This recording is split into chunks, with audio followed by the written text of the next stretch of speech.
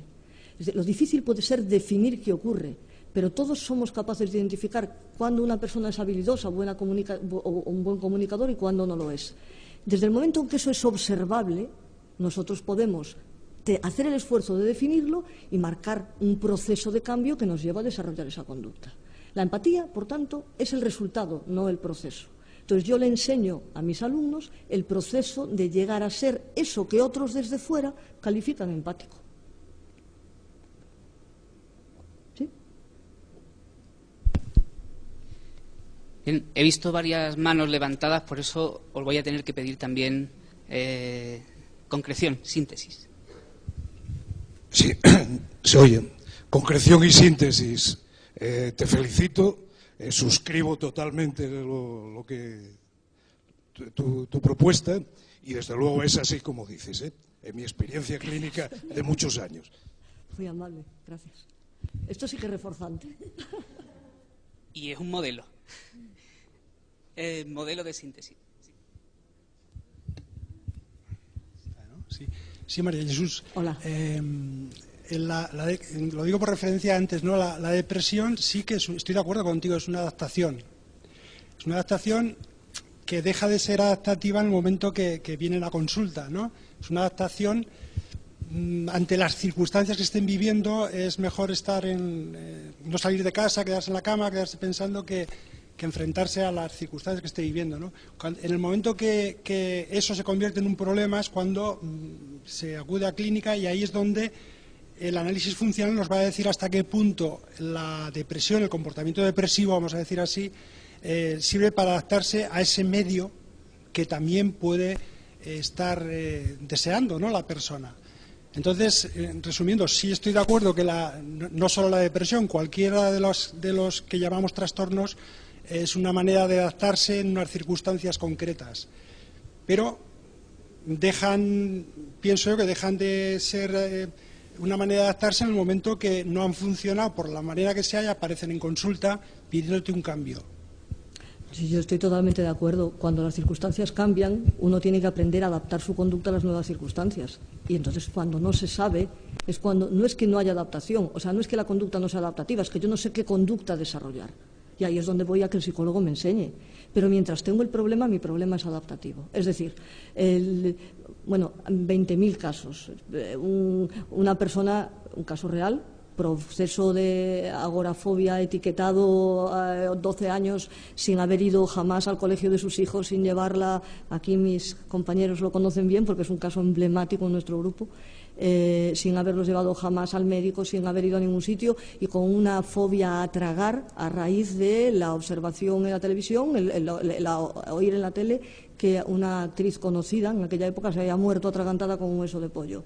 Dejó de tragar y solo comía puré de garbanzos durante 13 años. Entonces, os imagináis, era una momia andante de color amarillo. Y vivía feliz con su puré de garbanzos y en casa ocupándose de las tareas del hogar, hasta que, fruto de esa tez amarilla que se le estaba poniendo, le dijeron que le tenían que hacer una endoscopia.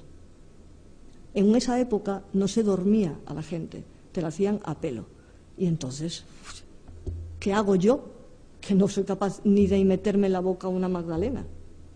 Pues vino el psicólogo. Entonces, su conducta era perfectamente adaptada, a pesar de tener desde fuera un montón de problemas. Pero es que hay un momento en que el contexto exige, el medio, o tus cambios en la familia o lo que sea, exige un nuevo repertorio que tú no tienes. Pero ese no es el problema psicológico que te ha mantenido durante esos años. Eso es una nueva exigencia sobre la que no has desarrollado algún tipo de repertorio. Entonces vas al psicólogo. El concepto de respuesta disfuncional o de conducta disfuncional a mí me parece contradictorio. O sea, ninguna conducta puede ser disfuncional. O sea, creo que lo manejamos a veces y lo decimos y es una cosa imposible, ¿no? No sé si, bueno...